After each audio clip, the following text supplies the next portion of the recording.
दोस्तों, रेहान का चैनल में आपका स्वागत है। आज हम मैथ की शॉर्ट ट्रिक्स पढ़ेंगे। सबसे पहले हम पढ़ेंगे 1 के बारे में और 1 से मल्टीप्लाई बाय 1। तो हम सबसे पहले देखते हैं कि अगर 1 से मल्टीप्लाई 1 का यानी 1 से गुणा 1 का किया जाए तो 1 ही आएगा। तो इसके बाद हम आते हैं, क्या रहता है कि शॉर्ट ट्रिक्स इसलिए ज़रूरी है कि बड़े बड़े एग्जामों में समय कम रहता है और हमें जल्दी से अपने क्वेश्चन भी सॉल्व करने होते हैं। तो ऐसे में हम पढ़ते हैं 11 इंटू 11 मतलब 11 गुणे 11। अब भाई 11 गुणे 11 करते तो रहेंगे नहीं वहाँ एग्जाम में, तो सीधा सीधा इसका सॉल्यूशन कैसे निकालेंगे।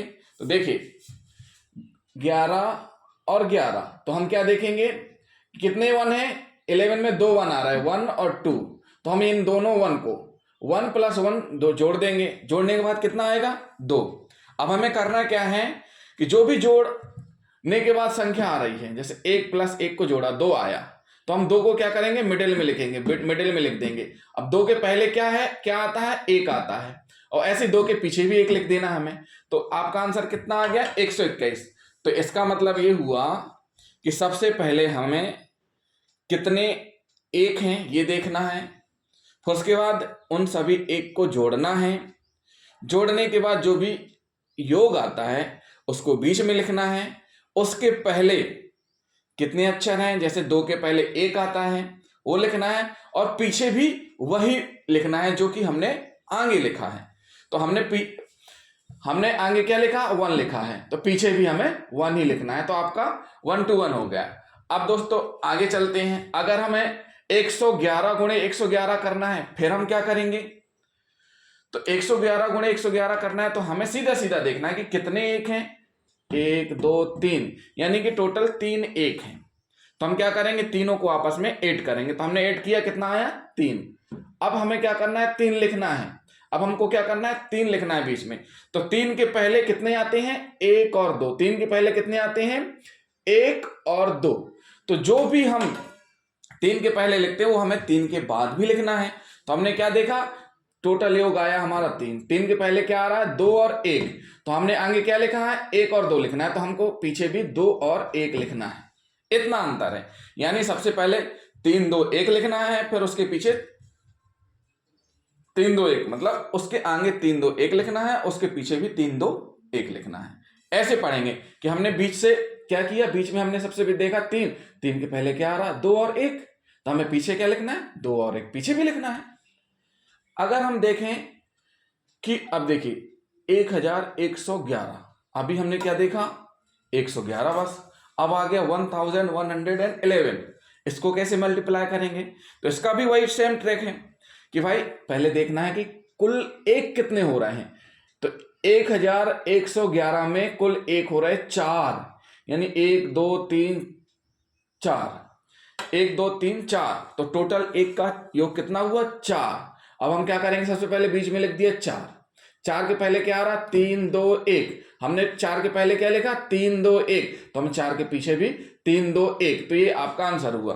तो दोस्तों ये चला जाएगा, आप चाहे कितने भी 1 1 का मल्टीप्लाई करें, लेकिन नियम सब में यही रहेगा, और ये नियम कभी भी गलत नहीं होगा कहीं पर भी। अब हम बात करते हैं, अगर मान के चलो ये तो हो गया आपस में 1 1 का मल्टीप्लाई। अब मान के चलो अगर किसी संख्या में हमें 11 का गुणा करना है, यानी कोई ऐसी संख्या जिसमें हमें 11 का गुणा करना है, जैसे हम उदाहरण के लिए ले लेते हैं 13 इंटू 11 यानी 13 गुणे 11 है। अब 13 गुणे 11 करना है तो उसमें कैसे करें समझ में नहीं आएगा, टाइम लगेगा। तो हम सीधा सा फंडा सिंपल क्या करेंगे, हम आगे क्या है 13 1 और 3, तो आगे वाली संख्या को जोड़ेंगे। तो आगे वाली संख्या क्या है 1 और 3, तो इसको जोड़ दिया तो कितना आया 4। जोड़ने के बाद कितना आया 4। अब ये जो 11 है इसका यूज आपको नहीं करना उपयोग आपको आगे वाली संख्या का ही है। 1 + 3 को जोड़ा 4 हो गया। अब जोड़ने के बाद आगे वाली संख्या, जो आगे वाली संख्या 13 है, इसके बीच में जोड़ को लिख देंगे, मतलब आपने जोड़ा 1 और 3 को तो हुआ 4, तो इस 1 और 3 के बीच में किसको बिठा देना है 4 को, तो आपका आंसर आ जाएगा 143 यानी 143। चलिए ये तो हो गया एक 13 का। अब हम और थोड़ी बड़ी संख्या देख लें, मतलब कितनी भी बड़ी संख्या देख लें आप, अगर लास्ट में 11 से मल्टीप्लाई है तो आपको ये ट्रिक अपनानी है। अब जैसे 25 इंटू 11 यानी 25 गुणे 11 है, तो उसमें क्या करेंगे, तो 25 यानी 2 और 5 दोनों का योग कितना है, 7 आ रहा है, 7 आ रहा है। अब हम क्या करेंगे, 7 योग आ रहा, तो पहले की संख्या कितनी है, 2 और 5, 2 और 5 के साथ बीच में क्या हम बिठा देंगे, 7, तो कितना हो जाएगा 275। तो आपका आंसर कितना आ जाएगा 275। आपको ज्यादा कुछ करने की जरूरत ही नहीं, सीधे सीधे ऐसे करना है। 25 इंटू 11, तो 25 को 8 किया, 25 को 8 करने पर 7 आया और 25 के बीच में 7 कर दिया तो आ गया 275। अब ऐसे ही हम पढ़ेंगे थर्ड वाले में भी, 36 इंटू 11 यानी 36 इंटू 11 दिया हुआ है, तो पहली वाली संख्या 3 और 6 का 8 कितना होगा 9। अब हम क्या करेंगे, 3 और 6 के बीच में 9 रख देंगे तो 3 9 6 हो गया। तो दोस्तों ये हमारी शॉर्ट ट्रिक्स, अभी हमने 2 ही स्टेप बताए हैं आपको 1 और 11 के बारे में। आगे हम और भी ऐसे ही शॉर्ट ट्रिक्स आपको बताते रहेंगे। ऐसे ही वीडियो देखने के लिए हमारे चैनल को सब्सक्राइब, लाइक एंड शेयर करें। थैंक यू दोस्तों।